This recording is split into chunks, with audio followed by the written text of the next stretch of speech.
I avui a l'entrevista ens visita el Manel Ceba, que és el president del Club Esportiu Costa Daurada. Què tal, Manel? Bona nit, benvingut. Hola, bona nit. Equip de referència del bàsquet sobre cadira de rodes al territori, eh?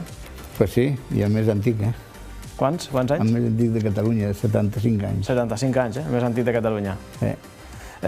Temporada bona, molt positiva la que esteu completant. És una temporada típica, estranya, però Doncs sí, bona. Ens han sortit bé les coses, no volíem jugar en principi, però ens hi vam ficar i hem quedat campions de grup. I ara ens toca fer el play-off i per ser campions doncs ens toca organitzar el campionat. Us toca organitzar el campionat. Sí, el dia 1 i dia 2. Em comentaves ara, fora de càmera, com havia de ser el procés. No és gens fàcil, no? No, la veritat és que no. T'ho compliquen bastant si vols pujar. Baixar és fàcil, però pujar... Pujar tens que passar aquesta barrera, després en tenim un altre play-off amb un altre grup que hi ha i després, si quedessin classificats, hem de jugar amb els que baixen de dalt. I llavors faria un altre play-off de 4 per intentar pujar. L'objectiu és pujar, sí o sí? Bueno, l'objectiu és passar el tràmit. Si pugem, perfecte, perquè 3 jugadors nostres estan amb el Barça, si no pujaríem segur.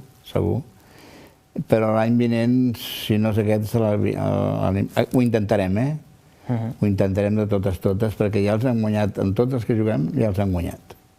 O sigui, només faltaria tornar-los a guanyar. El que passa que ara ja ens coneixen, perquè feia 9 anys que no jugàvem. I ara hem tornat i, esclar, i som una novetat per tots. Guanyes algun, però llavors ja et veuen vindre i... Per cert, Manel, fa uns quants anys ja vau tenir l'opció d'aconseguir l'ascens.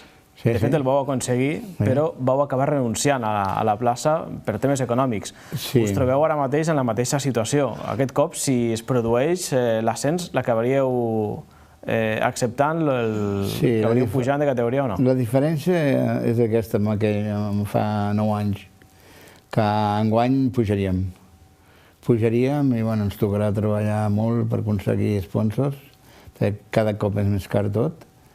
Però volem jugar a primera. Quina diferència hi ha econòmicament de jugar a primera? Econòmicament, molta.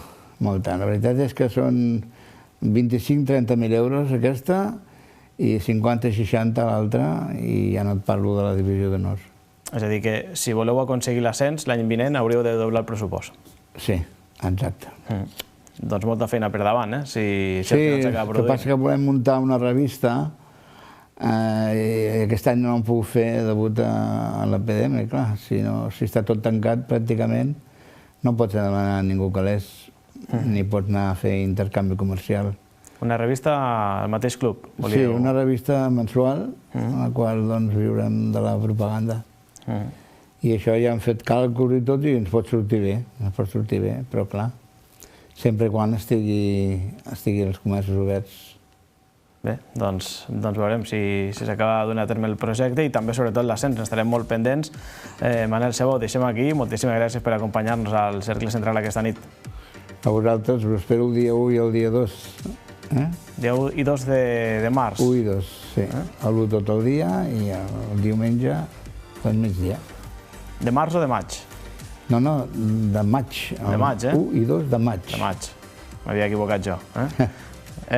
Doncs ja ho saben, l'ascens passa per aquestes dates, així que moltíssima sort. Fins la pròxima. Molt bé, gràcies.